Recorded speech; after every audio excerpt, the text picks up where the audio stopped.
करमती जी का चरित्र सुनते हैं और मन में अगर बीच बीच में कोई भाव आते रहेंगे तो हम सुनाते रहेंगे। कठिन काल कल युग में करमती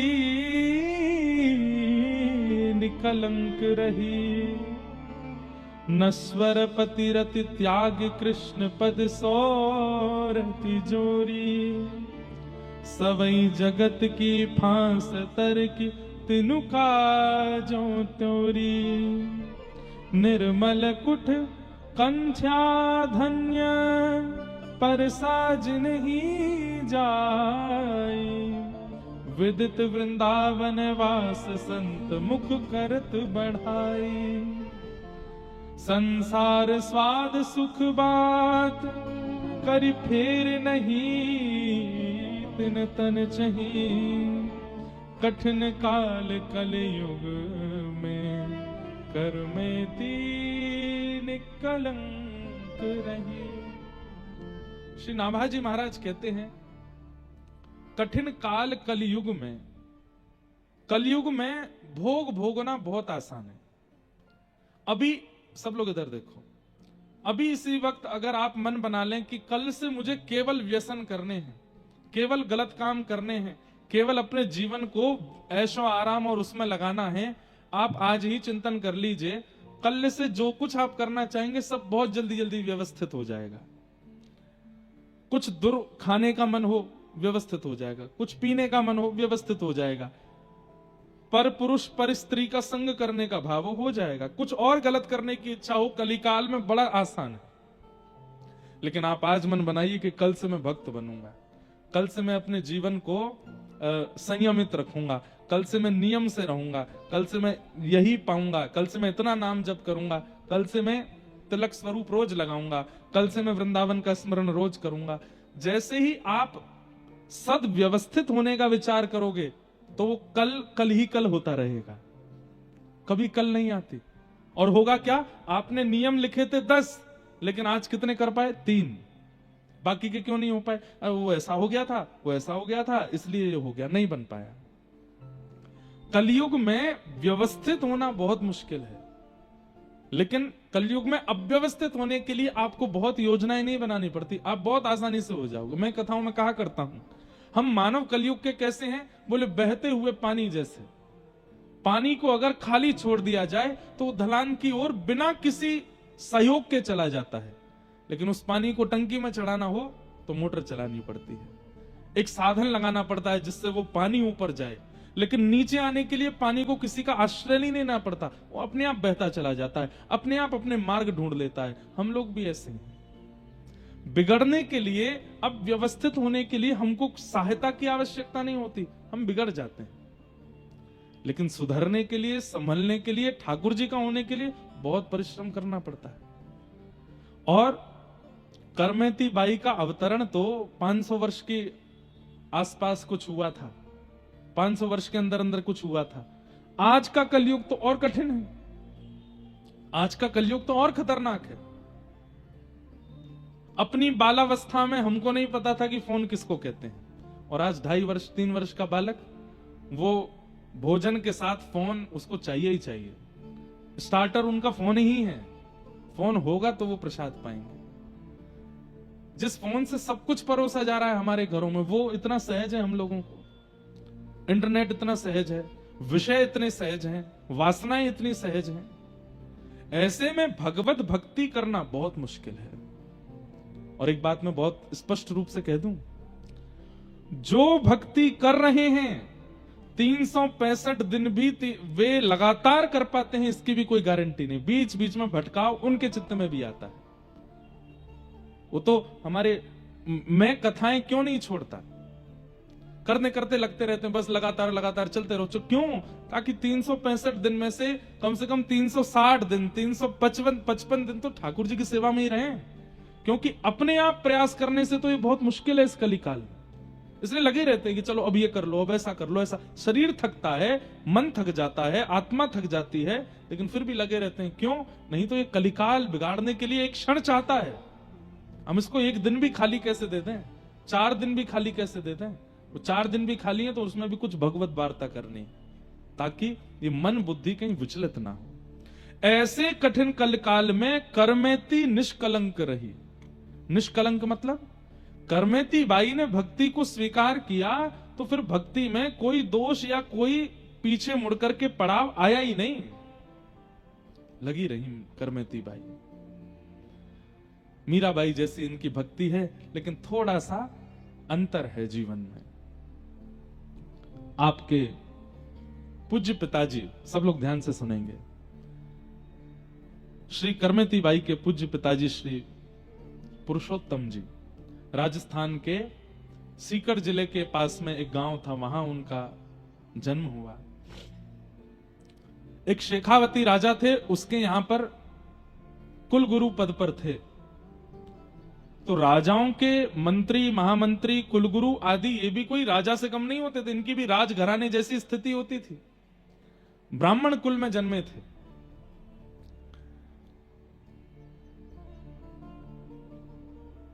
पैंतीस वर्ष निकल गए, ब्याह को भी बहुत समय हो गया, लेकिन कोई संतान नहीं हुई। और संतान ना होने के कारण परिवार के लोगों ने बहुत कुछ कहना शुरू कर दिया, कोई कुछ कहता, कोई कुछ कहता। तो इन सब से परेशान होकर के बोलने लगे, मैं क्या करूं? मैंने सब जगह प्रणाम करके देख लिया, सब प्रकार के क्रम करके देख लिए, लेकिन अब संतान नहीं है, तो इसमें मेरा क्या दोष है? तब किसी ने कहा, तुम्हारी कुल देवी तुमसे नाराज है, इसलिए तुम्हारे घर संतान नहीं हो रही। श्री पुरुषोत्तम जी बोले, मैं कुल देवी को भी प्रणाम करके आ चुका हूं, लेकिन वहां के प्रणाम से भी मुझ पर कोई प्रभाव नहीं हुआ, तो अब मैं क्या करूं? तो किसी ने कह दिया, बोले कि तुम जिद के साथ जाओ कि अगर देवी आपने मेरा ये काम नहीं करवाया तो मैं ऐसा कर दूंगा, जबकि ये नहीं होना चाहिए, गलत है। जब हमने ग्रंथ में भी ये भाव पढ़ा तो हमने ये बात पहले ही सोच ली थी कि हम सबको बता के चलेंगे कि ऐसा कभी नहीं करना चाहिए। आज के कलिकाल में तो, और विशेष रूप से एक बात बताएं, देवी के उपासक, शैव उपासक ऐसा कर सकते हैं, करते होंगे, पर प्रिया प्रियतम के उपासक ऐसा कभी नहीं करते कि हे प्रिया जी, हे श्री जी, अगर आपने ऐसा नहीं किया तो मैं ऐसा कर दूंगा। नहीं, एक बात बहुत ध्यान से सुनिएगा, हमारे श्री प्रिया प्रियतम वो किशोर हैं, नवल किशोर नवल नागरिया, नवल छोटे हैं, भले ही वो परमात्मा हैं, भले ही वो ईश्वर हैं, लेकिन आप बरसाना, वृंदावन, नंदगाम, ब्रज 84 कोस से संबंध रखते हो। तो आपकी प्रिया जी, आपके श्याम सुंदर नवल हैं, छोटे से हैं। तो जिस प्रकार छोटे बालक के सामने बहुत बड़ी बड़ी बातें नहीं की जाती, ऐसे उनके सामने भी नहीं करनी है। घर में कोई घटना हो जाती है, अरे कहां तक कहें, बड़े बुजुर्ग प्राण त्याग देते हैं कई बार घर में, तो छोटा बालक पूछता है, दादाजी को क्या हो गया? तो घर के लोग क्या कहते हैं? दादाजी सो रहे हैं। उसको ये नहीं कहते कि ये पधार गए या इनका शरीर नहीं रहा, ऐसे कहते हैं दादाजी सो रहे हैं, दादाजी को ताता हो गई है, दादाजी बीमार हो गए, अभी पिताजी लेके गए, वो ठीक होके आ जाएंगे। कई वर्षों तक वो बालक पूछता रहता, दादाजी कब के गए, आए क्यों नहीं? जब थोड़ा बड़ा हो जाता तब उसको बताते हैं कि तुम्हारे दादाजी ऐसे ऐसे चले गए थे। हमारे पूज्य पिताजी महाराज के गुरुदेव अनंत श्री विभूषित श्री रामानुज प्रपन्नाचार्य गुरु जी, मैं तो 6 महीने का था उस समय गुरु जी चले गए, लेकिन जब मैं बड़ा हुआ तो मैं अपने चित्र देखता था गुरुजी की गोद में, गुरुजी के चित्र लगे थे, तो मैं पूछता था माँ से, ये कौन है?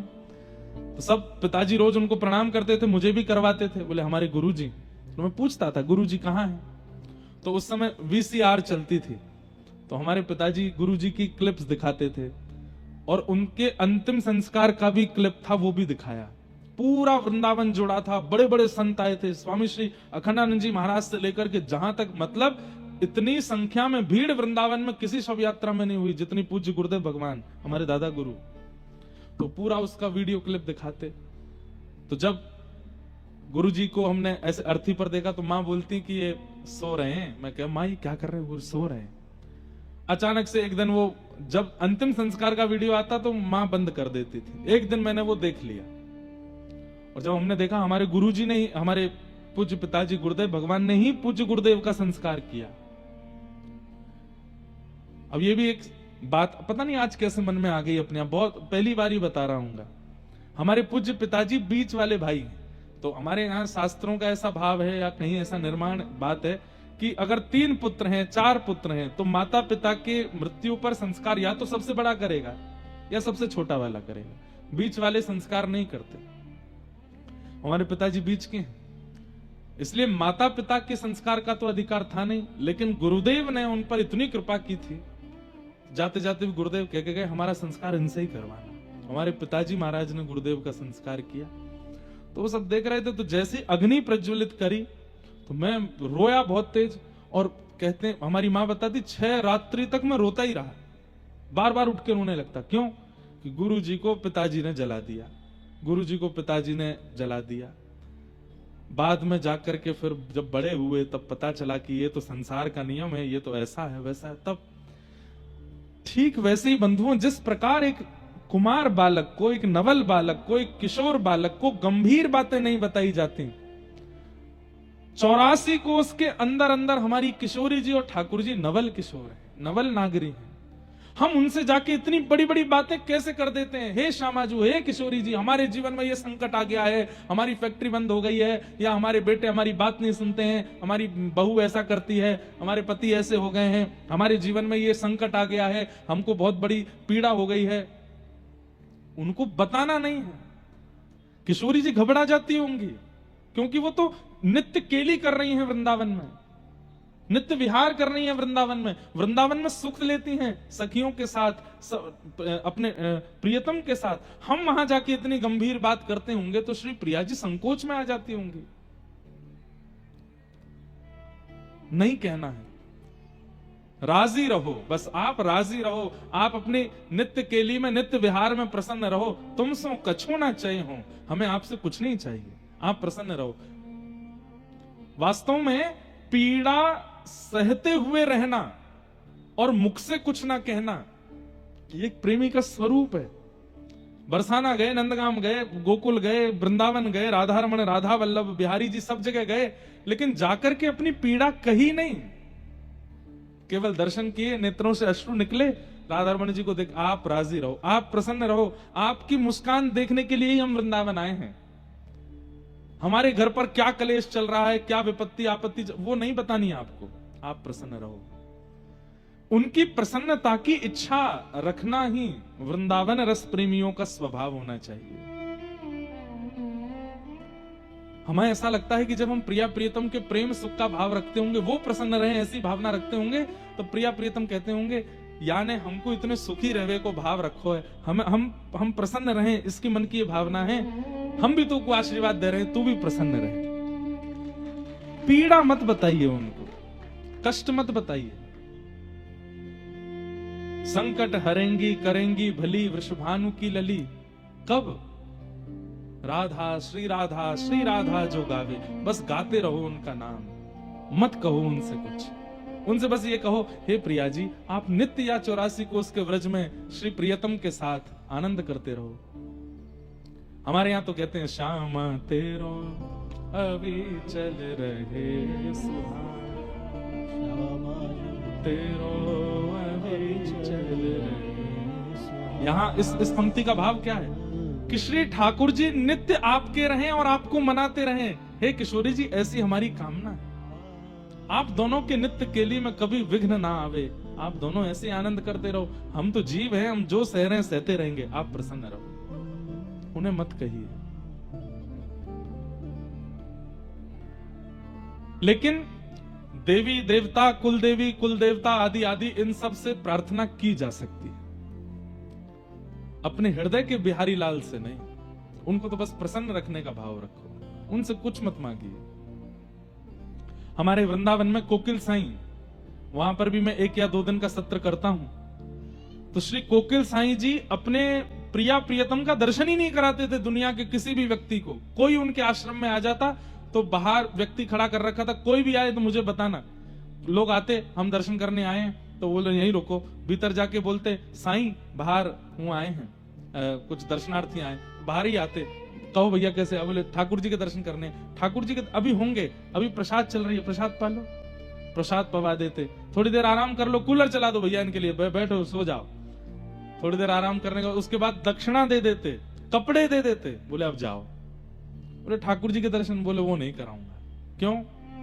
वो नित्य विहार कर रहे हैं, कहीं तेने भीतर जाए करके संसार की कोई वस्तु मांग ली तो प्रिया प्रियतम छोटे से बेचारे या संसार के भाव को देने में अपनी लीला को त्याग करेंगे, इसलिए ठाकुर जी का दर्शन नहीं कराऊंगा, बाहर से ही लौट जाओ। अपने ठाकुर जी का दर्शन नहीं, केवल संतों को दर्शन कराते थे, किसी भी संसारी व्यक्ति को अपने ठाकुर जी का दर्शन नहीं कराते थे। आज भी कई महापुरुष वृंदावन में ऐसे हैं, अपने ठाकुर का दर्शन नहीं कराते। क्यों? अरे भाई, जीव का क्या, उसके मन में पता नहीं क्या चल रहा है, वो क्या मांग जाए इनसे, और ये अपनी नित्य लीला में है, कहीं अपनी लीला का त्याग करके उसको देने ना आ जाएं, इसलिए नहीं मांगे। पॉजेसिव होते हैं कई सारे भक्त अपने ठाकुर के लिए, कई माता पिता अपने बच्चों के लिए। अभी वो सो रहा है, उसको मत छेड़ो, वो सो रहा है, उससे कुछ मत करो, वो खेल रहा है, उसको मत परेशान करो। ऐसे ही ठाकुर जी भी नित्य लीला में हैं, उनको मत छेड़ो, वो नित्य विहार कर रहे हैं ब्रज में। लेकिन करमेती बाई के पिताजी ने अपनी कुल देवी, किसी ने कह दिया, बोले कि तुम कह दो कि अगर मुझे संतान नहीं मिली तो मैं ऐसा कर दूंगा, ये बात कहकर के जाओ देवी के पास। गए, कुल देवी का दर्शन करने के लिए गए और यह कहकर के गए, अगर मुझे कुल देवी ने संतान रत्न नहीं दिया तो मैं अपने शीश की बलि चढ़ा करके आऊंगा चरणों में। इस संकल्प के साथ जब निकले, रास्ते में ही एक दिव्य स्त्री का दर्शन हुआ। दिव्य स्त्री, उसको देख करके पुरुषोत्तम जी बड़े आश्चर्यचकित हुए, बोले मैं बहुत लोग देखे पर आप कुछ अलग जैसी लग रही हैं, आप कौन हैं? बोले हम तुम्हारी कुल देवी हैं। पुरुषोत्तम जी बोले आप मेरी कुल देवी हैं? बोले हाँ। बोले कुल देवी का दरबार तो अभी बहुत दूर है, आप बीच मार्ग में ही मुझे दिख रही हैं, मैं नहीं मानूंगा आप कुल देवी हैं। यदि आप कुल देवी हैं तो मुझे कुल देवी के रूप में दर्शन दो। अष्टभुजी देवी भद्रकाली प्रकट हो गई वहीं, और प्रकट होकर के बोली क्या चाहिए तुम्हें, क्यों संकल्प लिया है, क्या बात है? सोच के तो मैं आया था कि आपसे संतान की कामना करूंगा, पर आपके दर्शन करके अब कुछ इच्छा प्रकट हो नहीं रही। जाओ, 4 पुत्र होंगे तुम्हारे, 4 पुत्र जन्म लेंगे तुम्हारे यहां, जाओ। मैंने तो एक संतान की कामना की थी, आप 4 पुत्र कह रहे हैं। बोले हमारा मन है कि तुम्हारे यहां 4 पुत्र हो, जाओ, जन्म लेंगे 4 पुत्र। पुरुषोत्तम महाराज कहने लगे आपने 4 पुत्र की वरदान दे दिया, पुत्री का नहीं कहा। ऐसा भी हो सकता था 1 पुत्र हो जाए, 3 पुत्री, 2 पुत्र 2 पुत्री, आपने 4 पुत्र के लिए कहा। पर मेरी एक परम इच्छा है कि जब आप 1 से अधिक देना ही चाहते हैं तो 1 पुत्री और दे दीजिए। ये बात सुनकर के वो देवी थोड़ी प्रसन्न हो गई। बोले आज के कलिकाल में पुत्री की कामना करता कौन, लेकिन तुमने मुझसे पुत्री की याचना की है। हाँ देवी, मुझे पुत्री चाहिए।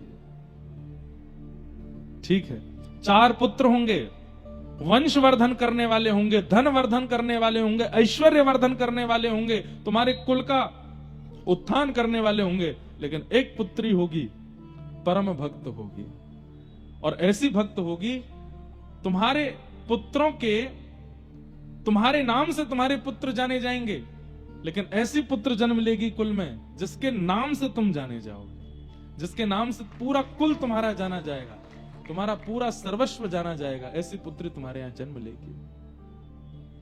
आनंदित होकर के पुरुषोत्तम जी वापस लौट करके आए। धीमे धीमे 4 पुत्र हुए, और 4 पुत्रों के बाद 5वीं पुत्री गर्भ में आई। अच्छा, एक बात तो माननी पड़ेगी,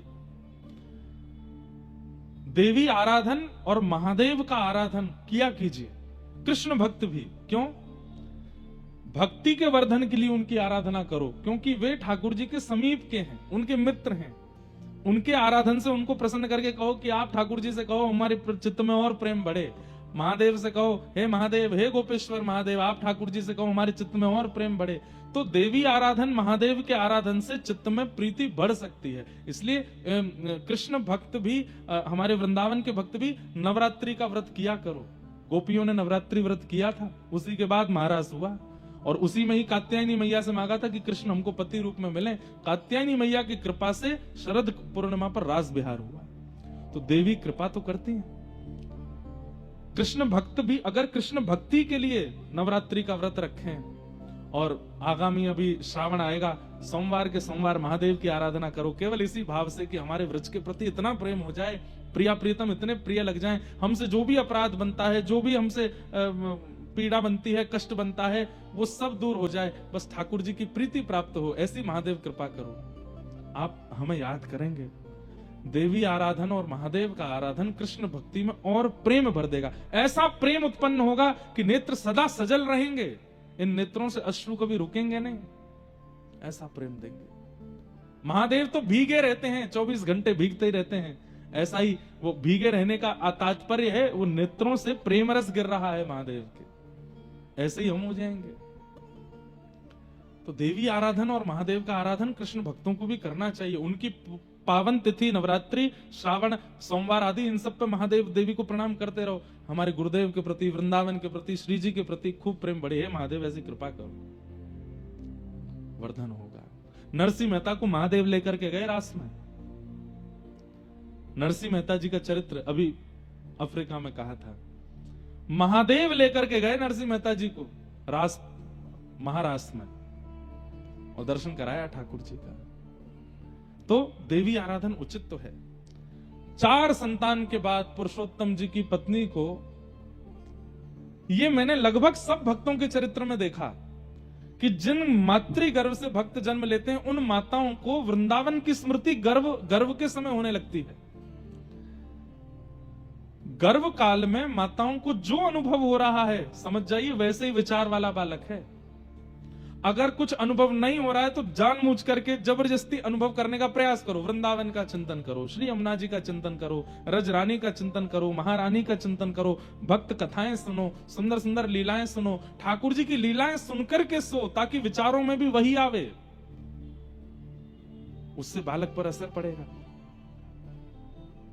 करमेती बाई की मैया को, जो कभी वृंदावन गई नहीं है, उनको अच्छा हाँ, एक बात याद आई, जब देवी माँ ने कहा कि तुम्हारे घर एक दिव्य पुत्री जन्म लेगी, तो पुरुषोत्तम जी महाराज, जो कि कुल गुरु थे शेखावत राजा के, विद्वान तो थे, उन्होंने भागवत जी के पाठ का उसी दिन प्रण ले लिया कि अब मैं आद्योपांत भागवत जी का पाठ करूंगा अपने अंतिम समय तक। तो देवी कृपा और भागवत जी की कृपा, जब पत्नी गर्भवती हुई 5वीं संतान के लिए, तो वो भागवत जी का पाठ सुनाते थे। कहते हैं वो संस्कृत में रास पंचाध्यायी बोलते थे, लेकिन करमेती बाई की माता जी को संस्कृत समझ नहीं आती थी, लेकिन जैसे ही कहते थे, गोपी गीत का पाठ करने लगते थे, जयति तेदिकम जन्मना व्रजः श्रयत इंदिरा शश्वदत्रहि, तो करमेती बाई के मैया के नेत्रों से आंसू गिरने लगते थे। तो पुरुषोत्तम जी कहते, देवी तुम समझती हो मैं क्या बोलता हूँ? बोले मुझे समझ नहीं आता, पर जैसे ही आपने ये प्रसंग प्रारंभ किया है, अभी जो चल रहा है, पता नहीं ये कानों में जाकर के हृदय में बड़ी वेदना प्रकट करता है, एक बड़ी मीठी सी वेदना, मानो किसी की याद आ रही हो। किसकी आ रही है मुझे नहीं पता, पर किसी की याद आ रही है। कोई तो है जो मुझे बहुत स्मृति में आ रहा है। वो उनको नहीं, उनके गर्भ की लाली करमेती को याद आती थी, ठाकुर जी की। सही योग, सही समय, सही नक्षत्र बना और भक्तिमती श्री करमेती बाई का जन्म हुआ। आनंद उत्सव मना, राजा ने भी खूब उत्सव मनाया, हमारे कुल गुरु की पुत्री हुई है। उत्सव मना करके सब आनंदित हुए, सब उल्लसित हुए। करमेती बाई का जन्म, धीरे धीरे करमेती बाई बड़ी होने लगी। भाई तो चारों व्यापार में लगे हैं, आदि आदि चीजों में लगे हैं, लेकिन छोटी सी करमेती बाई केवल अपने मंदिर के ठाकुर जी की ओर देखती है, घुटमुन चल करके भी केवल वहीं जाती है। पिताजी जब भागवत जी का पाठ करने बैठते हैं तो सामने आके बैठ जाती है और बस अपने पिता के मुखमंडल को देखती रहती है। ऐसे लक्षणों से पिताजी को याद तो था कि कुलदेवी ने कहा था कि परम भक्त होगी। घर में कभी संत जन आते, घर में कभी महत पुरुष आते, तो करमेती बाई इतनी आनंदित हो जाती, इतनी प्रसन्न हो जाती, जैसे आजकल के बालक मामा के घर में आने से या बुआ के घर में आने से उछलने लगते हैं, ऐसे ही करमेती बाई नाचती पूरे घर में, छोटी सी, बड़ी खुश होती संतों के आगमन पर। हमारे अष्ट सखा एक जगह कहते हैं कि ठाकुर जी से आप प्रेम करते हो ये एक बात है, दुनिया प्रेम करती है ठाकुर जी से, लेकिन ठाकुर जी जिससे प्रेम करते हैं उसका लक्षण क्या है? ठाकुर जी अगर किसी को चाहते हैं तो उस व्यक्ति का लक्षण क्या है? तो हमारे अष्ट सखाओं में श्री कृष्ण दास या गोविंद दास जी का पद अभी गाएंगे तो याद आ जाएगा। वो क्या कहते हैं? बोले ठाकुर जी जिससे प्रेम करते हैं उसको संतों से प्रीति सहज होती है। कैसी सहज प्रीति? नाम नहीं जानते, पहले कभी देखा नहीं, केवल माथे पर तिलक दिख गया, गले में कंठी माला दिख गई है, धोती दिख गई है, अगर जटा धारण करते हैं तो संत की जटा दिख गई है, किसी ना किसी रूप में ये व्रज के संबंधी हैं, ठाकुर जी के संबंधी, ये पता चल गया।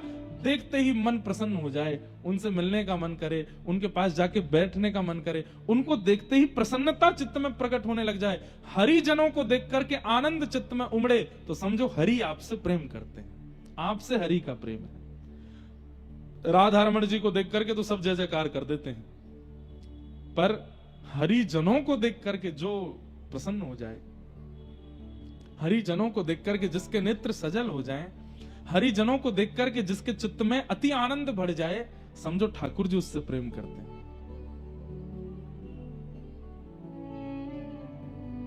तब अपनों करी जाने गिरधर, तब अपनों करी जाने गिरधर, जब अपनों करी जब अपनों करी। कब जाने कि गिरधर ने हमें अपना लिया है? तब हमारे अष्ट सखा कह रहे हैं, ताको मन भगतन की सेवा, ताको मन भगतन की सेवा, संत चरण रज सदा लुभाने, संत चरण रज सदा लुभाने, संत चरण रज सदा लुभाने, संत चरण रज सदा लुभाने, गिरधर जब अपनों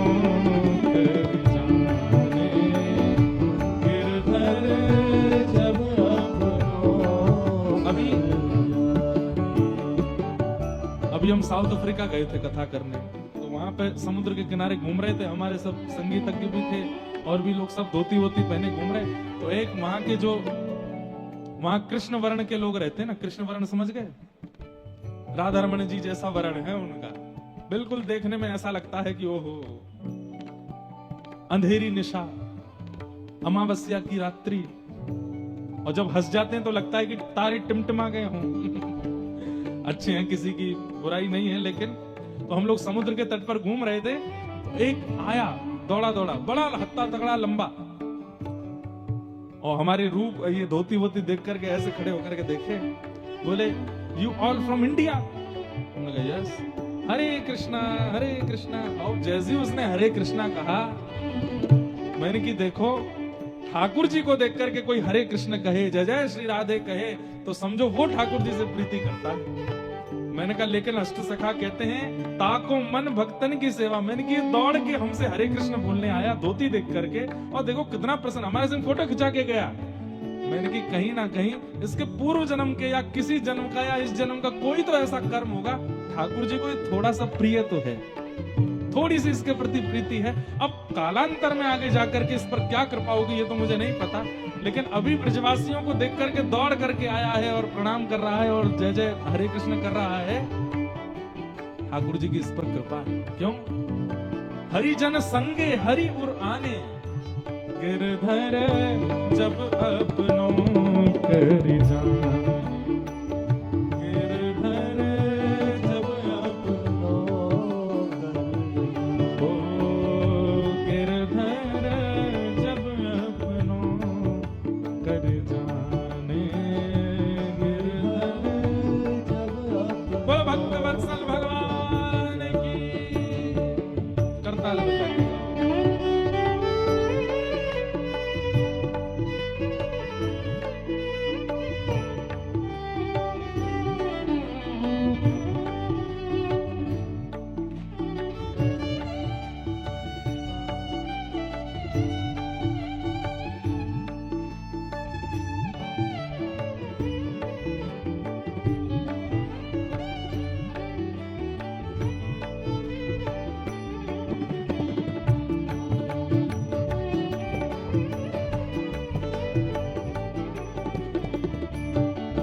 भगतन में मति, भगतन में गति, भगतन में मति, भगतन में मति, भगतन में गति, भगतन में मति, भगतन में। और हरिजन हरि एक कर माने, हरिजन हरि एक कर माने। घर पर कोई संत आवे, कोई ब्रजवासी आवे, कोई ब्राह्मण आवे तो उसके प्रति कोई और भावना नहीं, हरि ही आए हैं ऐसी भावना रखता हूं। कृष्ण दास मन वचन कर्म करी, कृष्ण दास मन कृष्ण दास मन वचन कर्म करी, कृष्ण दास मन वचन कर्म करी। हरिजन संगे हरि उर आने, हरिजन संगे हरि उर आने। जब अपनों कर जाने, गिरधर जब अपनों। अब यहाँ कृष्णदास जी एक बात बहुत बड़ी कह गए। अभी आपने कथा में सुन लिया, मैंने आपसे कह दिया कि हरिजनों से जिसका प्रेम है ठाकुर जी का उससे प्रेम है। तो हो सकता है बनावटी रूप में आप अभी कल से करना शुरू कर दो। कोई भक्त दिख गया, कोई ब्रजवासी दिख गया, कोई तिलकधारी दिखा, कोई धोती वाला दिखा, कोई जटा वाला दिखा, किसी भी रूप में भगवत प्रेमी कोई दिखा तो आप उसका सम्मान करने लगे क्योंकि आप कथा में सुन के गए। लेकिन कह रहे बनावटी रूप में सम्मान नहीं, मन वच कर्म। इंद्रेश जी कह के गए हैं हरि के प्रिय वही हैं जो हरिजनों से प्रेम करें, इसलिए कर दो। मन तो नहीं है इनको घर में बुलाने का, लेकिन ठीक है वो बैठाओ, इनके चरण धो भी लो, इनके चरण चिन्ह थोड़े ले लो, है नहीं मन, लेकिन करना पड़ेगा। क्या बताएं, वो कह के गए हरिजनों से प्रीति होनी चाहिए ना। कृष्णदास मन वच हरि, मन वच कर्म, मन वच और कर्म से तीनों से आपकी प्रीति उसके चरण में जब तक नहीं बनेगी तब तक हरि प्रिय नहीं होंगे। क्योंकि हरिजन संगे हरि उर आने, हरिजन जब घर आता है उसी क्षण हरि चित्त में आ जाते, हरि हृदय में आ जाते। गिरधर जब अपनों कर जाने, गिरधर जब अपनों कर जाने। आज के दिवस की मैं, आज के दिवस की मैं, आज के दिवस की मैं, आज के दिवस की मैं जाऊं बलिहारा, मेरे घर आया राजा राम जी का प्यारा, मेरे घर आया राजा राम जी का प्यारा। वेदास जी कह रहे हैं जिस दिन कोई हरिजन घर आ जाए, जिस दिन कोई हरिभक्त आ जाए, जिस दिन कोई ब्रजवासी घर आ जावे, ठाकुर जी का प्रेमी जिस दिन घर आ जावे, उस दिन तो उस दिन की बलिहारी जाओ, कैलेंडर में जाके उस दिन को नोट कर लो और जब जब वो वर्ष में वो दिन आवे उस दिन कुछ ना कुछ करो। इस वर्ष में इस दिन हमारे यहाँ वे आए थे। आज के दिवस की मैं, आज के दिवस की मैं, आज के दिवस की मैं, आज के दिवस की हो जाऊं बलिहारा, मेरे घर आया राजा राम जी का प्यारा, मेरे घर आया राजा राम जी का प्यारा, मेरे घर आया राधा श्याम जी का प्यारा, मेरे घर आया राधा श्याम। करमेती बाई नाचने लगती हैं जैसे कोई संत आते हैं, साधु घर आते हैं।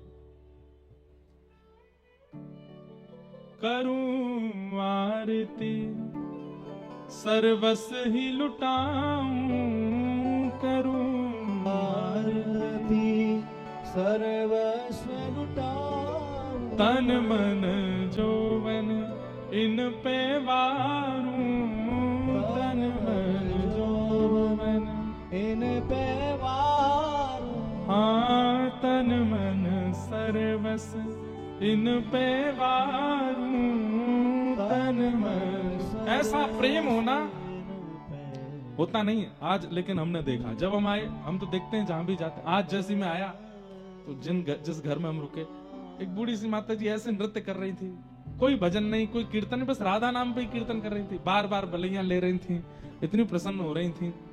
और उनकी प्रसन्नता देख करके मन में आ रहा था, अभी अभी आया, करमती बाई ऐसे ही नाचती थी, नृत्य करती थी।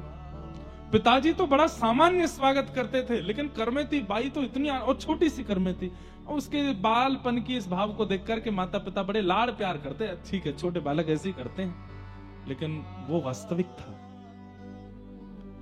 करमती बड़ी होने लगी, खेल में मन नहीं, केवल पिताजी की कथा सुनती हैं पूरे दिन और बस रोती रहती हैं। पूछती हैं, पिताजी जिनकी आप कथा सुनाते हो ये कब मिलेंगे हमको? मिलेंगे बेटा, मिलेंगे एक दिन, ऐसा कहकर के टाल देते। लगभग 10-11 वर्ष की आयु जब हो गई, बाल विवाह हो जाते थे बच्चों के, राजस्थान में तो विशेष रूप से। एक विवाह का प्रस्ताव आया, करमती बाई ने अपने पिताजी को समझाया, पिताजी मुझे विवाह नहीं करना, मैं तो बस जीवन सर्वस्व ठाकुर जी पर न्योछावर करना चाहती हूं। बेटा ऐसा नहीं होता, क्या कहेंगे कुल के लोग, क्या कहेंगे, मर्यादा क्या कहां जाएगी, ये सब संसार के लोग क्या कहेंगे, बेटी घर में है, कन्यादान नहीं कर रहे, विवाह नहीं कर रहे उसका। पिताजी विवाह उसका कीजिए ना जो विवाह के बाद की क्रियाओं में योग्य हो, मैं बिल्कुल अयोग्य हूं। विवाह के बाद की जो क्रिया हैं, जो ससुराल पक्ष के लोग मुझसे उम्मीद करना चाहेंगे, वो उन सब में मैं निपुण नहीं हूं। क्या फायदा, आपको भी कष्ट होगा, उन लोगों को भी कष्ट होगा, मत करिए ना।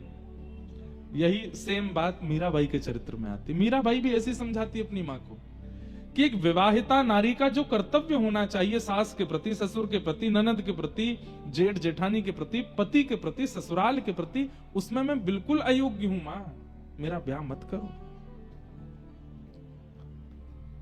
वही बात आज करमती बाई समझा रही हैं, पिताजी मैं योग्य नहीं हूं, उनको कष्ट होगा।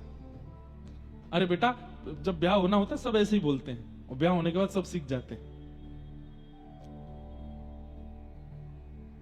माता पिता ने कुल मर्यादा, लोक लाज क्या कहेगा, इस सब के देखते हुए जबरदस्ती करमती बाई का ब्याह कर दिया। ब्याह तो कर दिया, गौना नहीं हुआ।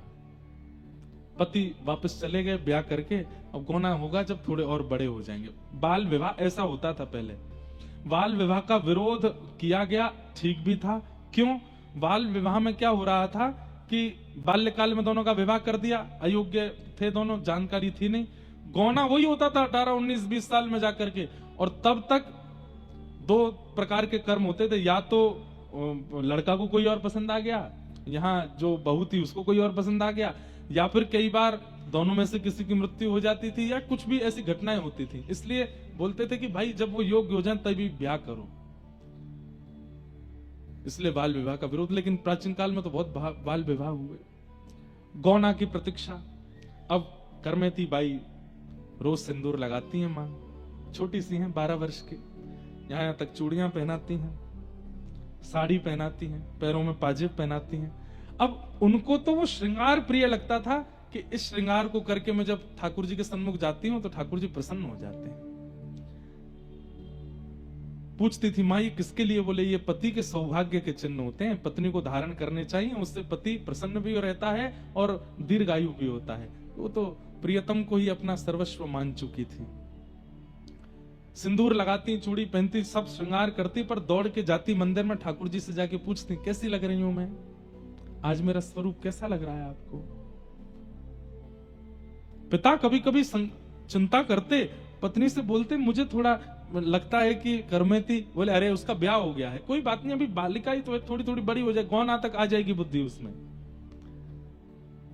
लेकिन मीराबाई तो सदैव तड़प रही हैं। मिलवे को मोहे चाव घनेरो, मिलवे को मोहे चाव घनेरो, कब मिल पीत सवेरा, गोविंद कब मिल पीत सवेरा, गोविंद कबहू मिले पिया मोरा, गोविंद कबहू मिले पिया मोरा, गोविंद कबहू। कहती हैं, बात करती हैं अपने ठाकुर जी से, कब मिलोगे आप मुझे, कब मुझे मिलोगे, मेरे ऊपर कृपा कब करोगे, कब तक ऐसे मूर्ति बने खड़े रहोगे, अब तो मेरी धीरे धीरे उम्र बढ़ती जा रही है, कब मिलोगे आप मुझे। बस यही कहकर के रोती रहती हैं। व्याकुल प्राण धरत नहीं धीरज, व्याकुल प्राण धरत नहीं धीरज, कब देखूं मुख तोरा, गोविंद कब देखूं मुख तोरा। मीराबाई का पद है, बहुत प्यारा पद है। मीराबाई के पद इतने अद्भुत हैं, अगर हमको कोई कह देना हम सालों साल मीरा चरित्री कहते हैं, इतना सुंदर है। मीराबाई की रचना लेखनी बताती है कि उनका प्रेम कैसा है, अद्भुत है।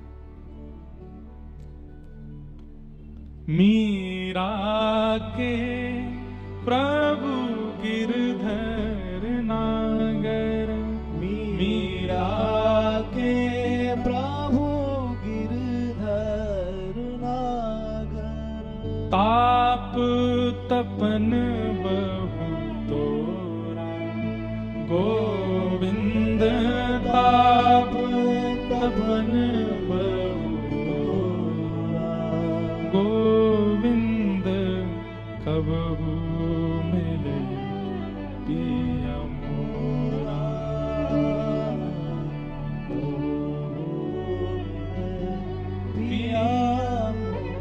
बंधुओं, हमें प्रेम हो जाता है ठाकुर जी से,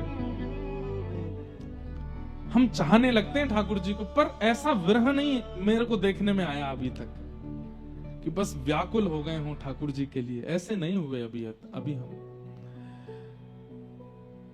हम स्वयं बहुत दिनों तक कथा करते रहते हैं, तो अब तो लाल जी सफर में नहीं रहते, साथ कथाओं में नहीं जाते, कुछ समय लाल जी की स्मृति तो होती है। जैसे अभी अयोध्या में कथा थी तो मैं सीधे जहां रुका था वहां पहुंचा, तो जाते नियम होता था लाल जी पहले पहुंच जाते हैं। लाल जी कहां विराज रहे, तो जो पंडित जी सेवा करते वो भी भावुक हो गए, लाल जी तो नहीं आते अब कथा में, तो हम दोनों थोड़ी देर के लिए सहम गए कि अब लाल जी आते नहीं, कि 4 साल तो लगातार कथाओं में आए। तो अभी घर तो बात करते हैं तो कहते हैं अब लाल जी को ले जाएं क्या कथा में, मन बड़ा विचलित होता है कभी कभी। तो घर से आता है, नहीं अब यहीं रहेंगे, नहीं जाना। हमने कहा एक बार पर्ची डाल के देखो, अगली कथा में चलेंगे क्या। पर्ची डालते हैं, ठाकुर जी मना कर देते नहीं जाना, और विरह हो जाता है चित्त में कि उनका मन नहीं है, वो कह चुके थे कि ब्याह उला के बाद हम घर रहेंगे, घर ही रहते हैं, लेकिन मैं ले जाऊंगा, पर्ची बिना डाले ले जाऊंगा, पूछूंगा ही नहीं। विरह बहुत आवश्यक है बंधुओं, लेकिन हमको संयोग इतना आवश्यक, इतना मिल गया है ठाकुर जी का कि हम विरह का अनुभव नहीं कर पाते। ये जो अश्रु गिरते हैं ना प्रेम विरह में, कृष्ण विरह में, ये अश्रु नहीं है, हमारे चित्त में जितने भी दोष हैं ठाकुर जी से मिलने वाले, वो सब एक एक बिंदु करके निकलते हैं। जितने निकलेंगे उतने स्वच्छ हो जाएंगे हम, पर वो निकलते ही नहीं है, रह जाते हैं भीतर।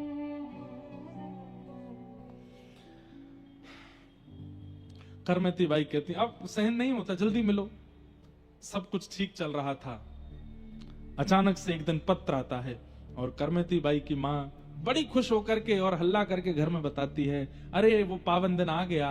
सब पूछते हैं क्या हुआ, बोले करमती के ससुराल वाले 3 दिन बाद आ रहे हैं और गोने का समय निकला है, करमती को ले जाएंगे। ये सुन करके करमती बाई मानो, पिताजी कौन आएगा 3 दिन बाद? बोले तेरा बेटी ब्याह हुआ था ना 5 साल पूर्व।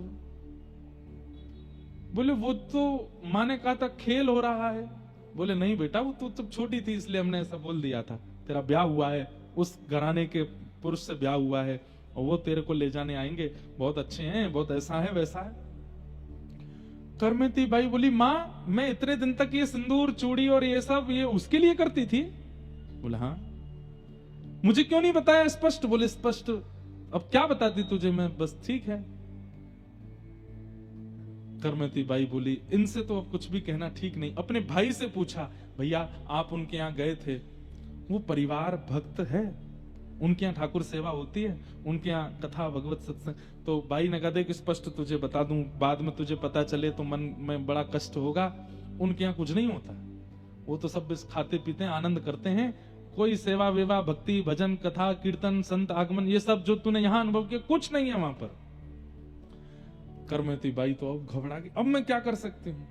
पूछने लगी, अब कुछ हो सकता है? बोले कुछ नहीं, अब तो हो गया विवाह, अब तो तेरा गौना होना, बस विदाई होनी है, बाकी सब तो हो चुका। करमती बाई व्याकुल है। एक रात दो रात निकल गई, रोते रोते ठाकुर जी से कहने लगी, आप ही कुछ करो। लेकिन कोई रास्ता नहीं दिखा। तो करमती बाई बोली, मैं दोबारा जन्म लेने की प्रतीक्षा नहीं करूंगी कि अगले जन्म में मैं आपको प्राप्त करूं, ये जन्म में संसार को सौंप दूं। नहीं, ये मेरा अंतिम जन्म है। मैं इस जन्म में ऐसी कोई भूल नहीं कर सकती जिससे आप मुझसे दूर हो जाओ। मैं आपको प्राप्त करके रहूंगी। और बस जिस दिन सुबह बारात आनी है, आ चुकी है गांव के बाहर, बस सुबह घर आना बाकी था, उसी रात करमती बाई घर छोड़ करके पूर्व दिशा की ओर भागी। क्यों? ये नहीं पता कि वृंदावन का रास्ता कहां है, बस ये पता है किसी संत ने कहा था कि हमारे घर से पूर्व दिशा में वृंदावन है। तो बस पूर्व दिशा की ओर देखा और दिशा की ओर देख करके बस कुछ सामग्री कुछ लेकर के नहीं गई हैं। जैसी स्थिति में थी उसी स्थिति में पूर्व दिशा की ओर चल पड़ी। रास्ते में जंगल पड़े, भयभीत जंगल।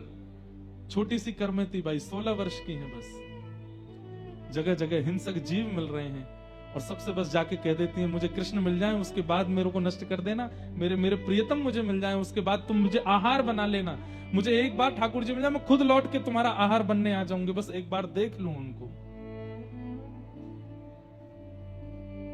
सुबह का समय हुआ, बारात आई, करमती को कक्ष में खोजने गए, नहीं मिली। रसोई में खोजा, बाहर ढूंढा, पीछे ढूंढा, गांव में ढूंढा, सब जगह ढूंढ लिया, लेकिन करमती नहीं मिली। माता पिता, सुबह से शाम हो गई, बारात बैठी, कहां है बहू? बस अभी मिल जाएगी, अभी मिल, ऐसे करके 2 दिन तक बारात को रोक के रखा। अंत में बताना पड़ा कि करमती मिल नहीं रही है। शेखावत राजा जिनके कुलगुरु थे, उनको पता चला कि पुत्री घर में मिल नहीं रही है। पिता ने कहा, मुझे एक ही संशय है। बोले क्या? वो वृंदावन गई होगी।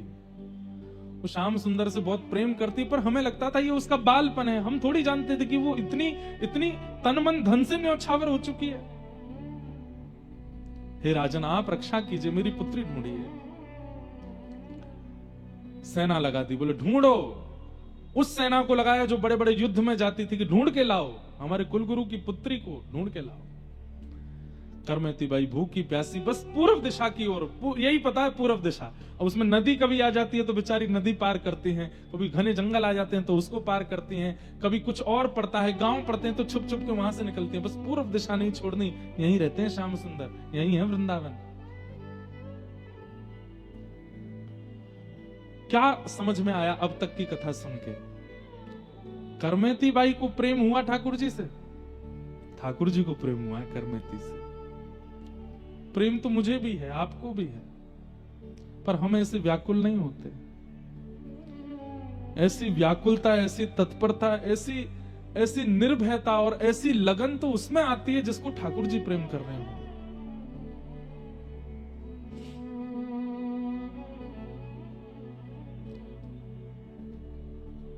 आवाज आ रही है, रात्रि का समय, घोड़ों पर सैनिक चिल्ला रहे हैं, करमती को ढूंढो। उसका ऐसा रूप रंग है, मां ने बताया था, लाल वस्त्र पहन करके है, गले में सोने के आभूषण पहने हैं आदि, ऐसा हल्ला मचा रहे थे सब जगह। करमती बाई ने जैसे देखा ये मुझे अब ले जाएंगे पकड़ करके। रेगिस्तान था, वहीं पर एक 3 दिन पुराना ऊंट मरा पड़ा था। गीदड़ और कुछ हिंसक जीव उसके भीतर पेट की सब सामग्री खा चुके थे। भयंकर दुर्गंध आ रही थी उसमें से। करमती बाई ने सोचा, मैं कहीं भी छुपूंगी, ये सब ढूंढ लेंगे मुझे और मुझे वृंदावन नहीं जाने देंगे। एक ही उपाय है, ये विशाल ऊंट का कंकाल पड़ा है, इसके अंदर छुप जाती हूं। जब समीप गई तो ग्रंथ में लिखा है कि करमती बाई को 2 बार बमन की इच्छा हुई, इतनी दुर्गंध थी कि सह नहीं पा रही है। 3 दिन से भूखी है, अन्न भी नहीं खाया। और जब उसके पास गई तो इतनी इतनी दुर्गंध थी कि वहां खड़ी नहीं हो पा रही थी। लेकिन मन में विचार करती हैं, संसार अगर आज करमेती तूने इस दुर्गंध को नहीं सहा तो ये पकड़ के ले जाएंगे और जीवन के अंतिम श्वास तक संसार के विषय की दुर्गंध सूंघनी पड़ेगी। वो जीवन भर की विषय की दुर्गंध सूंघने से अच्छा है कुछ समय की इस ऊंट की दुर्गंध को सहले करमेती प्रियतम मिल जाएंगे। और करमेती बाई उस ऊंट के भीतर प्रवेश कर गई। बाहर से कंकाल और वैसा था, मक्खियां भिन बना रही थी, कोई पास भी नहीं आ सकता। और उसके भीतर करमेती बाई बैठी है, नेत्र बंद करके अपने प्रियतम का स्मरण कर रही है। बस कुछ देर और करमेती, कुछ देर और, फिर से सब चले जाएंगे, फिर हम चलेंगे ना वृंदावन। मानो जैसे अपने आप से ही बात कर रही है। सैनिक जन आसपास आए, मरे हुए ऊंट को देख करके मक्खियां भिन बना रही हैं। दुर्गंध के कारण सैनिक ही घबरा गए, मुंह बंद कर, अरे जल्दी निकलो यहां से, निकलो भैया, यहां कैसे रुक सकते हैं। और 2 दिन तक करमेती बाई उस ऊंट के कंकाल में ही रही भीतर। ये मानव रह सकता है? नहीं रह सकता। ठाकुर जी जिसको बुला रहे हैं वो रह लेगा, वो कैसी भी व्यवस्था में रह लेगा। 2 दिन बाद करमेती बाई के प्रसंग में आता है, जब वो वृंदावन गई और वहां जाकर के जब लोगों ने उनकी पता किए तो एक संत ने उनसे पूछा, हमने सुना करमेती जी आप ऊंट के कंकाल में रही थी। बोले हाँ। आपको दुर्गंध नहीं आई थी? बोले आई तो थी। फिर कैसे रह ली? बोले भैया जब मातृ गर्भ में हम 9 महीना रह सकते हैं संसार के रसों को भोगने के लिए, तो कृष्ण प्राप्ति के लिए मैं 2 दिन यदि ऊंट के कंकाल में रह ली तो इसमें कौन सी बड़ी बात है। हम सब वह दुर्गंध सह करके आए हैं 9 महीने मां के गर्भ में, केवल किस लिए? ताकि संसार में जन्म लें और संसार में जन्म लेके संसार के रसों का सुख ले सकें। संसार के सुख के लिए 9 महीना उस मलमूत्र के भांड में रह सकते हैं, कृष्ण सुख के लिए 2 दिन में अगर ऊंट के अंदर रह ली तो इतनी आश्चर्य की बात क्या है? कोई आश्चर्य। करमेती बाई के प्रसंग में यह आता है कि उनके उत्तर सबको आनंदित कर देते थे। ऊंट के कंकाल से बाहर निकली, संतों की टोली जा रही थी। करमेती बाई बोली ये निश्चित वृंदावन जा रहे होंगे, मैं इनके साथ हो लेती हूँ। दौड़ी दौड़ी करमेती बाई गई और संतों से बोली आप लोग कहाँ जा रहे हैं? बोले हम लोग अभी वृंदावन जा रहे हैं। बोले मुझे भी ले चलो। संत जन बोले तुम में से बहुत दुर्गंध आ रही है, कहां से आई हो? बोले ये दुर्गंध तो क्षणिक है, अभी चली जाएगी। संतों ने उनको छूने से मना किया, थोड़ा आगे पीछे होने लगे, लेकिन एक संत समझ गए। उन्होंने कहा सुनो चिंता नहीं करो, अभी आगे एक घाट आएगा, वहां गंगा जी बह रही हैं, वहां स्नान करेंगे, तुम स्नान कर लेना। और श्री करमेती बाई गंगा स्नान करी और उन संतों की टोली के साथ श्री करमेती जी वृंदावन पहुंची। वृंदावन साचो धन भैया। जैसे ही वृंदावन की ओर पहुंची हैं, यही कई मानो ऐसा लगता है कि एक जैसा ही स्वरूप मीराबाई और करमेती जी का है। जैसे मीराबाई जब पहली बार वृंदावन गई तो वृंदावन समीप आ रहा है, ये जैसे ही खबर सुनती कि अब वृंदावन इतने किलोमीटर रह गया तो मीराबाई को मूर्छा आ जाती थी, वृंदावन आने वाला है। करमेती बाई भी ऐसी हो रही हैं, जैसे ही संत जन कहते अरे भैया बस थोड़ी देर और, बस वृंदावन आने वाला है, तुम करमेती बाई मूर्छित होकर गिर पड़ती वृंदावन का नाम सुनते। होश में आती, संत जन कहते क्या हुआ? मेरे प्रियतम रहते हैं वहां पर।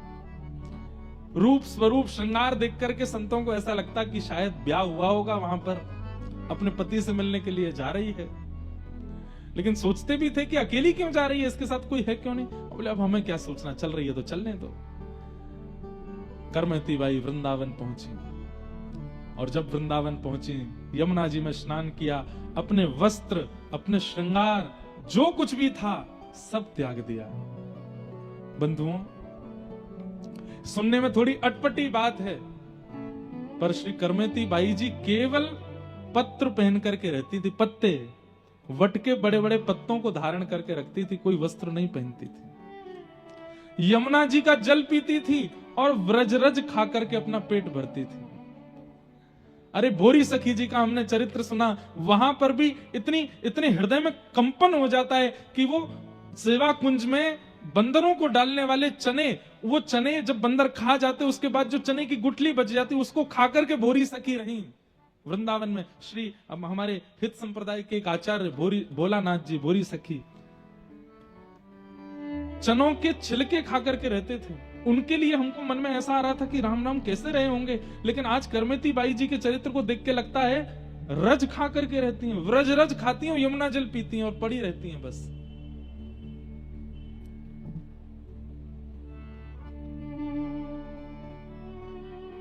किशोरी तोरे चरणन की रज बैठी रहूं कुलजन के कोने, श्याम राधिका गाऊं, श्याम राधिका गाऊं, किशोरी तोरे चरणन की रज, किशोरी तोरे चरणन की, चारज को ब्रह्मादिक तरसत, चारज को ब्रह्मादिक तरसत, सोरज शीश चढ़ाऊं,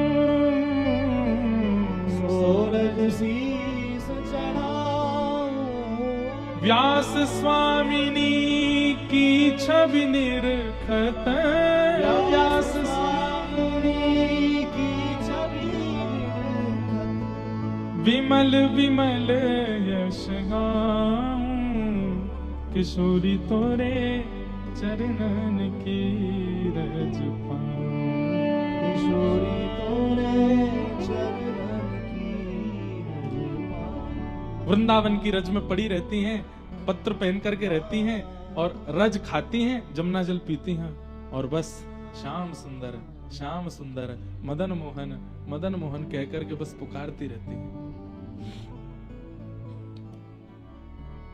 मंदिर में जाती हैं, दर्शन करती हैं। गोविंद देव जी तभी प्रकट हुए थे कुछ साल पहले ही। गोविंद देव, राधारमण आदि ये सब बस इनको शतक मात्र हुए होंगे, तभी उसी काल में पहुंची हैं। जाकर के मंदिर में दर्शन करती हैं, सेवा आदि के लिए पूछती हैं और वहां कुछ सेवा करती हैं। मंदिर में मार्जन आदि कर देती हैं, कभी यमुना तट पर जाकर के करती हैं। कोई प्रसाद दे दे तो पा लेती, नहीं तो रज ही पाती हैं, रज ही उनका भोजन है।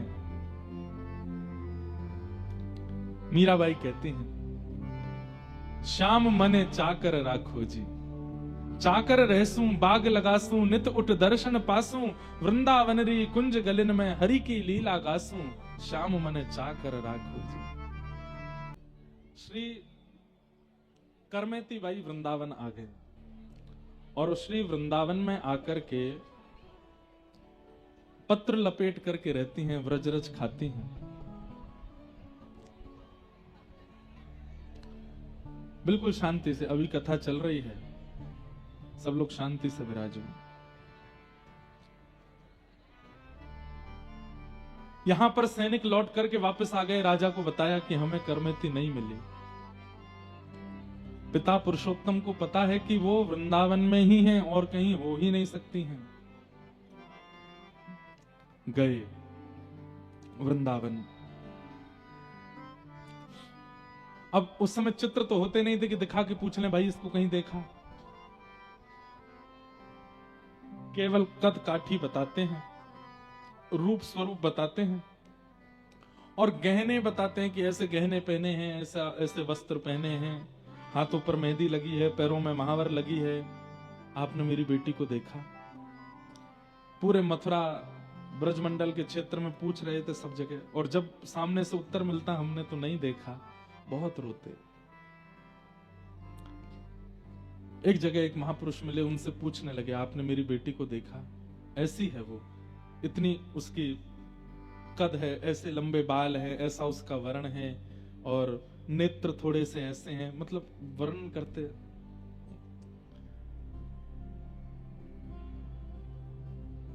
तभी वो एक संत से बात कर रहे थे, वहीं पर एक मेहतरानी थी।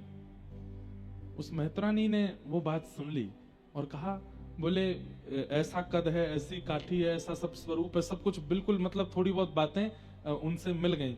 बोले हाँ हाँ हाँ ऐसा ही है।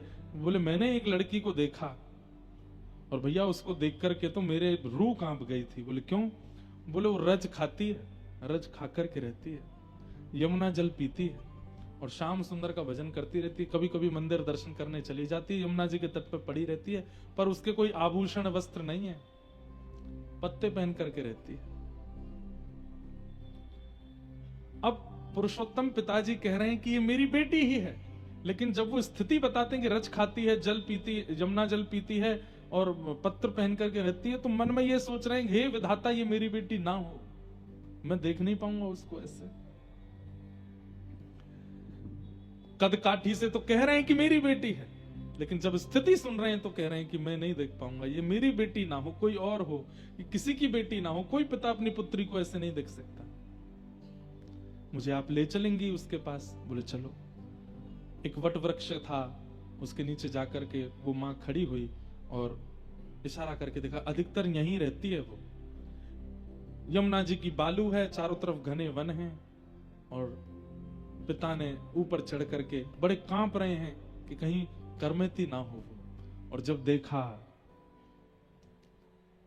व्रज रज मुख पर लगी है, लेकिन सुंदरता इतनी अद्भुत है कि कोई देख ले तो बस देखता रह जाए।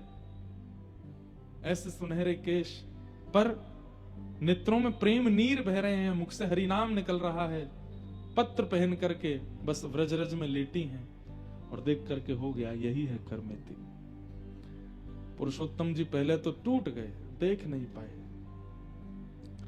और जैसे तैसे उठ करके देखे और देख करके बोले, ये क्या हो गया मेरी पुत्री को, ये कैसा इसने स्वरूप बना लिया, इसके वस्त्र कहां गए, इसके सब गहने कहां चले गए, अरे बेचारी इतनी दूर से आई है, रास्ते में पता नहीं किसी ने इसको लूट ना लिया हो, कैसा व्यवहार किया होगा, मेरी पुत्री को मैं कैसे देख रहा हूं ऐसे। बहुत साहस करके, हिम्मत नहीं हो रही है, कर्मेती बाई के पास गए। कर्मेती बाई उस समय मानसी चिंतन में थी, और मानसी चिंतन में क्या अनुभव कर रही थी कि श्री ठाकुर जी रास विहार कर रहे हैं और श्री प्रिया जी के साथ रास विहार करते हुए कर्मेती को बुला रहे हैं, लेकिन जैसे ही कर्मेती उठ के खड़ी होती हैं, वो रास का स्वरूप अंतर ध्यान होता है, रो के फिर से गिर पड़ती हैं, हे श्याम सुंदर मत तड़पाओ, ऐसे मत जाओ, अब तो आ जाओ। बंधु, ठाकुर जी, कई बार आप चैतन्य चरितामृत सुनेंगे और भी कई कथाएं सुनेंगे, तो आपके मन में एक प्रश्न उठ सकता है कि ठाकुर जी इतना विरह दे क्यों देते हैं। मैंने पहले ही इसका उत्तर दिया है कि अत्यंत विरह चित्त का मार्जन करता है, पवित्रीकरण होता है। जो व्यक्ति प्रेम करता है लेकिन प्रेम में कभी व्याकुल ना हुआ हो, उसका प्रेम पवित्र नहीं होगा। चाहे संसार में घटा लीजिए इस बात को, वैसे संसार में प्रेम होता नहीं, प्यार होता है, पर संसार में भी यदि किसी के प्रति प्रीति है और उस व्यक्ति के प्रति व्याकुलता नहीं है, कभी उस व्यक्ति की याद में, स्मृति में रुदन नहीं हुआ है, या उसके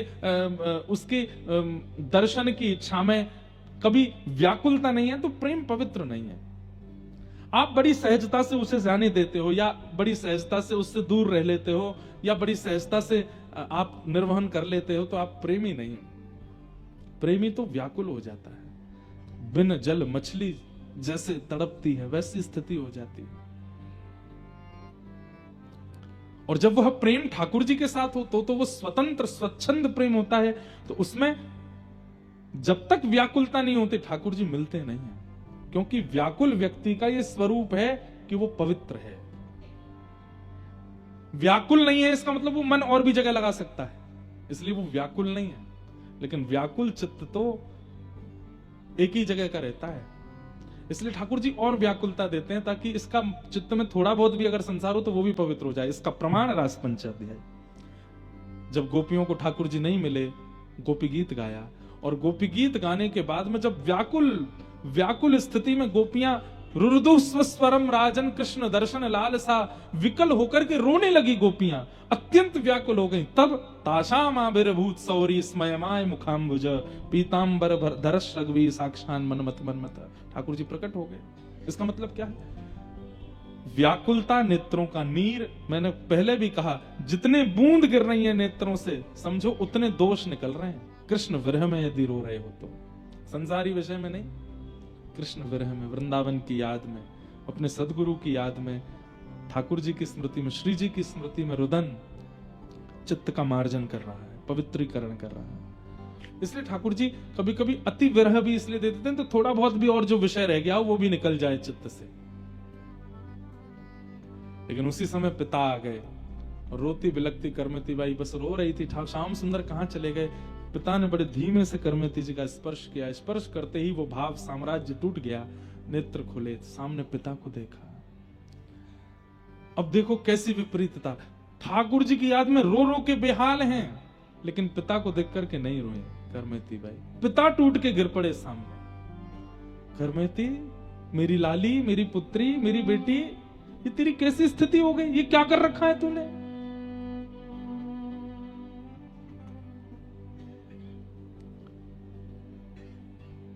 करमती बाई कह रही है, पिताजी जीवन का सर्वोत्कृष्ट जो लक्ष्य है कृष्ण, उनको पाने के लिए निकली हूं। थोड़ी पीड़ा तो सहनी पड़ेगी ना। तेरे वस्त्र कहां हैं? वो सब कहां है जो मां ने पहनाए थे? यहां आकर के भी आपको उन्हीं सब का चिंतन है। सब बहा दिया यमुना जी ने, क्योंकि जब तक वो रहते विषय की स्थिति चित्त से जाती नहीं, इसलिए निकाल दिया। क्यों चली आई तू सब छोड़ करके? यहां पर देख कैसे रह रही है, ये क्या खाती है तू, कहां पीती है, कहां कैसे रह रही है तू? पिताजी, जब तपा जाता है ना, तभी मटका जल भरने योग्य बनता है। यदि मटका तपाया ना गया हो तो जल भर देंगे तो फूट जाएगा। ये वृंदावन है, यहां प्रेम रस सदैव बरस रहा है। उस रस को अपने अंदर समाहित करने के लिए मैं अपने मटके रूपी स्तन को तपा रही हूं, ताकि उस रस को रख सकूं अपने अंदर। कितनी सुंदर बात। हम लोग वृंदावन जाके, अयोध्या जाके, बद्रीनाथ जाके, तीर्थों में जाकर के भी अति व्यवस्थित होना चाहते हैं। अति व्यवस्थित होना चाहते हैं। व्यवस्थित मतलब तपन नहीं है, तपाया नहीं जा रहा है। तप का मतलब क्या होता है? विपरीत परिस्थिति का अनुभव करना। गिरिराज जी की परिक्रमा कर रही है, थोड़ी देर में नहीं लगी तो रिक्शा कर लेते हैं, चलो पैदल नहीं तो ऐसे लगा लो। नहीं, तपाइए अपने आप को। नहीं लग रही है तो बैठ जाओ, थोड़ी देर आराम करके लगाओ, लेकिन लगाओ पैदल ही। दंडवती कर रहे हो तो दंडवती लगाइए, उसमें ये नहीं कि थोड़ी कम हो जाए, थोड़ी ज्यादा हो जाए, मेरी 2-4 किलोमीटर कोई और कर देता तो कितना अच्छा रहता ना। एकादशी का व्रत है तो द्वादशी का चिंतन कर रहे हैं, कब आएगी द्वादशी, कब खाएंगे छोले भटूरे, कब होगा? नहीं, ये तप है, इनमें तपाइए। गुरुदेव की आज्ञा 8 माला की, 16 माला की, तो हम एक ज्यादा करें। और एक ज्यादा करने पर भी विरह हो, अरे 17 माला पूरी हो गई, 18 माला पूरी हो गई, इतनी जल्दी पूरी हो गई, मेरा तो पूरा जीवन ही नाम में निकल जाना चाहिए था। ऐसा तप ही इस शरीर को तपाता है। और तपाकर जब मटका तपता है, उसमें पानी डाला जाए तो भर जाता है, संचित हो जाता है। करमती बाई कितना अच्छा ज्ञान दे रही है। वृंदावन में प्रेम रस बरस रहा है पिताजी, उसको धारण करने की सामर्थ्य हर मटके में नहीं होती। कच्चे मटके उस रस को बहा देते हैं। मैं तपा रही हूं ताकि इतनी निष्ठुर हो जाऊं कि वो रस जब मुझ में आवे तो वो संभल सके। मुझे नहीं समझ आता तू क्या बोलती है, कैसी भाषा बोल रही है? करमती, मुझे बस एक बात का उत्तर दे। बोले क्या? तुझे एक बार भी ये नहीं लगा कि मैंने अपने पिता की नाक कटवा दी, अपनी मां की कैसी बेइज्जती पूरे नगर में करा दी, बारात घर पर थी और तू भाग गई वृंदावन? करमती बाई बोलती है, मेरी भाषा आपको समझ में नहीं आती पिताजी, फिर प्रश्न क्यों कर रहे हो? नहीं, इसका उत्तर दे मुझे। करमती बाई कहती है, मैंने आप ही की कथा में सुना था, आंखों का साफल्य, नाक का साफल्य, कान का साफल्य, सर्वांगीण देह का साफल्य तब है जब वह कृष्ण में है। यदि कृष्ण युक्त नहीं है तो हमारे देह का कोई साफल्य नहीं है। इससे ये बात सिद्ध होती है पिताजी, जो भजन करते हैं ना, नाक उन्हीं की होती है, और जो भजन नहीं करते उनके नाक नहीं होती। तो जिनके नाक नहीं है, कितनी भी कटे, क्या बुराई? आपने ठाकुर जी को उद्देश्य नहीं माना, माने ठाकुर जी को उद्देश्य नहीं माना। आप भेज रहे थे मुझे उस परिवार में जिस घर में ठाकुर जी का भोग तक नहीं लगाया जाता। आपकी तो नाक पहले ही नहीं है। हाँ, मैं अगर वहां गौना करके चली जाती तो मेरी नाक कट जाती, क्योंकि मेरी नाक थी। मैं ठाकुर जी का स्मरण करती हूँ, ठाकुर जी का भजन करती हूँ। नाक उनकी कटती है जो भजन करने के बाद भी ठाकुर जी को प्राप्त नहीं कर पाते, तिलक स्वरूप धारण करने के बाद भी ठाकुर जी का अनुभव नहीं कर पाते, गुरु आश्रित होने के बाद भी जीवन जी के मर गए लेकिन ठाकुर जी को दर्शन नहीं कर पाए, उनकी नाक कटती है। जो देह प्राप्त करके, तिलक धारण करके, शिखा धारण करके, सूत्र धारण करके, तुलसी धारण करके, गुरुदेव को धारण करके, वृंदावन से संबंध बना करके मृत्यु से पहले पहले ठाकुर जी का अनुभव कर लेते हैं, उनकी नाक बचती है पिताजी। जो जीवन जी के केवल अपना देह अंत कर देते हैं, नहीं दर्शन कर पाते ठाकुर जी का, उनकी नाक कटती है। कितना बड़ा एक प्रकार से एक हम सब भक्तों के लिए कितनी चिंताजनक बात कह दी करमती बाई ने। मैं तिलक लगाता हूँ, कंठी पहनता हूँ, कथा करता हूँ, धोती पहनता हूँ, शिखा रखता हूँ, यदि मृत्यु से पहले भगवत अनुभव नहीं हुआ तो मेरा धिक्कार है। मेरा तिलक लगाना, मेरा स्वरूप धारण करना, ये सब केवल श्रम हो जाएगा। करमती बाई कहती मैं उसमें पीछे नहीं रह सकती पिताजी, मुझे अनुभव करना है। अंत में टूट गए पिताजी, भावुक होकर के बोले हमें तेरी याद आएगी तो हम कहां जाएंगे ये बता। बोले मैं तो शरीर हूं पिताजी, आज नहीं तो कल, और वैसे भी आप तो मुझे विदा ही कर रहे थे ना। ये सोच लीजिए ना कि उस व्यक्ति की जगह श्याम सुंदर के साथ मुझे विदा कर दिया। वृंदावन मेरा ससुराल है, यहां मैं रहूंगी। और रही बात आपके और मां के हृदय की सांत्वना के लिए, रुको। करमती बाई उठ करके खड़ी हो गई, मानो जैसे पिता को लग ही नहीं रहा उनकी बेटी, ऐसा लग रहा कोई परम सिद्ध, कोई परम योग्य, कोई ना जाने कोई महापुरुष बोल रहा हो। और करमती बाई वहीं से कूद पड़ी यमुना जी। पिता तो एक बार को घबरा गए, ये क्या हुआ। लेकिन थोड़ी देर में करमती बाई निकली और अपने कंठ से लगा करके एक बिहारी जी की सुंदर मूर्ति लेकर के श्री यमुना जी से प्रकट हुई और अपने पिता को प्रदान किया। चारों भैयाओं का ब्याह हो गया, मैं वृंदावन आ गई। आप और मैया इनकी सेवा करना और इनकी सेवा करके अपना जीवन सफल बना लेना पिताजी। और मेरी एक प्रार्थना, क्या अब वृंदावन दर्शन करने आइएगा, मुझसे मिलने नहीं। मैं अपना राह चुन चुकी हूं, मैं अपना मार्ग चुन चुकी हूं, मुझे उससे मत भटकाइए पिताजी। आज भी वो बिहारी जी विराजते हैं। करमती बाई का जो गांव है, मेरी कथा भी है कुछ महीने बाद सीकर जिले में, वहीं आज भी विराजते हैं। वही पिताजी को ऐसा ज्ञान उपदेश किया, बोली अब आप जाओ वापस और मत आइएगा। अपने हृदय से ठाकुर जी को लगा करके और बस अंतिम बार करमती बाई को स्नेह नहीं प्रणाम किया, मेरे जीवन का लक्ष्य बताने के लिए लौट करके गए। अपनी पत्नी बच्चे सबको समझाया और पिताजी उनकी सेवा में लग गए। यहाँ करमती बाई दिन ब दिन स्थिति उनकी प्रेम पुलकित शरीर होता जा रहा है, प्रेम की अवस्थाएं प्रकट होती जा रही हैं। ठाकुर जी के विरह में यत्र तत्र केवल वृंदावन में रोती रहती है करमती बाई। ज्यादा अवस्था नहीं है, कुछ समय व्यतीत हुआ, रज खा खा करके रहती।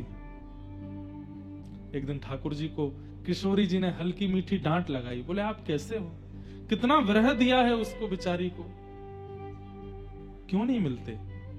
बोले श्री जी बस मैं आपकी आज्ञा चाह रहा था, मैं बस ये चाह रहा था कि मैं तो स्वीकार कर चुका हूं, श्री लाडली जी स्वीकार कर लें, अब आपने आकर के बोल दिया मतलब अब पूर्ण है, अब मैं जाऊंगा। और ठाकुर जी विप्र का रूप धारण करके गए, हाथ में थाल लेके गए 56 भोग का। करमती बाई के पास गए, रो रही थी करमती, रज खा रही थी करमती, पत्र खा लेती थी और ज्यादा भूख लगती थी, तो है तो शरीर ही। करमती क्या कर रही है, भूख लग रही है, कोई ऐसा वैद्य ढूंढ के ले आइए ना जो ऐसी औषधि दे दे कि भूख ही ना लगे।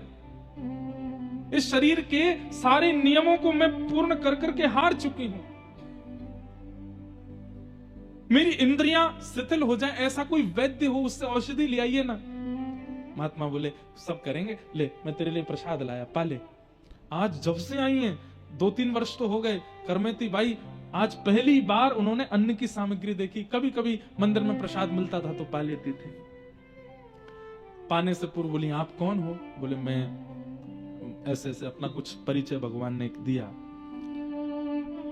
एक बात बोलिए ना, क्या इसको पाने के बाद मेरी भूख विश्राम हो जाएगी। बोले हाँ हो जाएगी।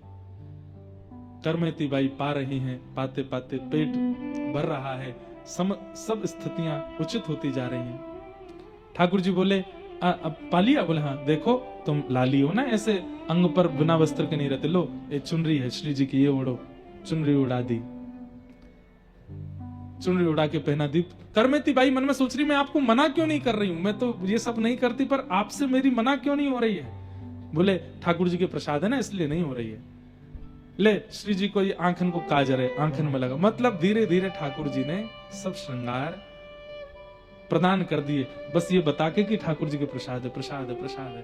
और अंत तो गद्वा श्री करमेती बाई को एक सहचरी रूप प्रदान किया। करमेती बाई खड़ी हो गई, सब श्रृंगार स्वीकार करने के बाद बोली, मैंने एक बार भी आपको मना नहीं किया, मुझसे मैं चाह तो रही हूं कि मैं आपको रोकूं, पर मैं रोक क्यों नहीं पा रही हूं। ठाकुर जी बोले नेत्र बंद करो, नेत्र बंद की, बोला खोलो। जैसे ही खोल करके देखा, आहा, मुरली मनोहर श्याम सुंदर प्रकट हो गए। श्री करमेती बाई के नेत्र सजल हो गए, आप मेरे श्याम सुंदर हैं। बोले जी चलो, प्रिया जी बुला रही हैं निकुंज में। और बस हाथ पकड़ करके ले गए सघन वन में, और जाते जाते श्री करमेती बाई अंतर ध्यान हो गई, ठाकुर जी के साथ नित्य लीला में प्रविष्ट हो गई। बोलो भक्तवत्सल भगवान की, श्री करमेती बाई की। ऐसा श्री करमेती बाई जी का पावन चरित्र, उसको हम बारंबार प्रणाम करते हैं।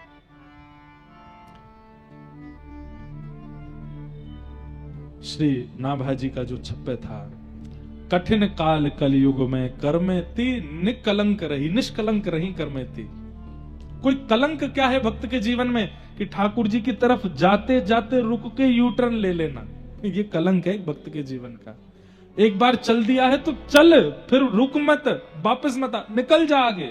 ये करमेती बाई से हमने से वो यू टर्न लिया ही नहीं। हम लोग ले लेते हैं, जरा सा हमको संसार बहला फुसला लेता, तुरंत वापस लौट जाते हैं। नहीं, चले हो अगर इस पथ पर तो रुको मत, चलते रहो, निकलते रहो, ठाकुर जी मिलेंगे। निष्कलंक रही नश्वर पति रति त्याग, कृष्ण पद सौ रति जोड़ी, सबई जगत की फांस तर की तिनु काज्यों तोरी। निर्मल कुल कंथ्या धन्य परसाज ही जाई, विदित वृंदावन वास संत मुख करत बढ़ाई। संसार स्वाद सुख बात करी फेर नहीं, तिन तन चाहे, कठिन काल कलयुग में करमेती निकलंक रही। बोलो करमेती बाई की। ऐसी करमेती बाई ठाकुर जी को प्राप्त हुई, उन्हें प्रणाम करते हैं।